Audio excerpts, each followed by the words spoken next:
Hey guys, if you've been following the journey of Sourdough Sidekick's development, then you know very well that we've gone through a lot of iterations and prototypes of the product.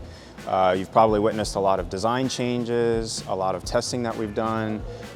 We've also heard a lot of feedback from you guys, and we've incorporated that, baked that right into the product itself. So with that being said, we want to reveal our latest and greatest Sourdough Sidekick fresh off the production line.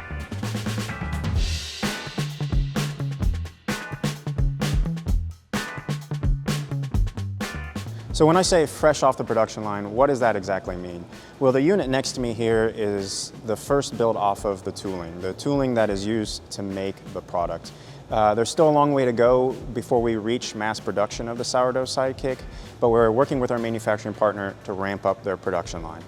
So this is the first unit off the production line, but there's definitely efforts being made to make slight adjustments and improvements to the tooling and to the parts that are being used to make the product. This unit looks very close to what backers will receive come March.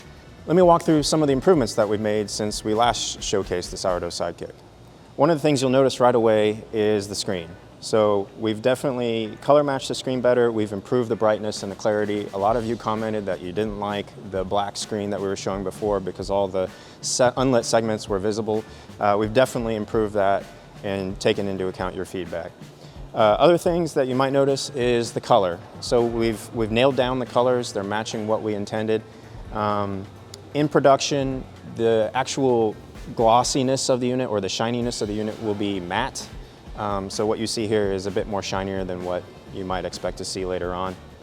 Other than that, most of this is just making sure that all the parts fit together, there's no gaps, there's no seams. We want the best quality product for our backers. One of the things you might not realize is that in order to make the product simple and easy to use, the software is actually pretty complex. It's doing a lot of the thinking and calculating for you in terms of feeding your sourdough starter. So that's been a real challenge, is working out all the kinks and the bugs in the software so that it's a super easy product for you to use.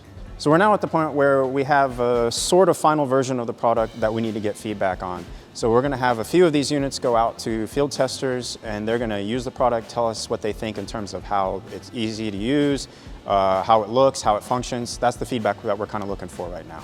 So I just want to thank you all for watching our journey in making Sourdough Sidekick a reality. You've probably seen the really early 3D printed prototypes that we created. It's fun to kind of look back and watch the iterations and the evolution of the product into what is almost the final thing. We're so close, and we're so excited to keep going on this journey with you. So stay tuned. We got some great baking videos coming up. As always, keep the comments flowing, and until next time, I'll see you later.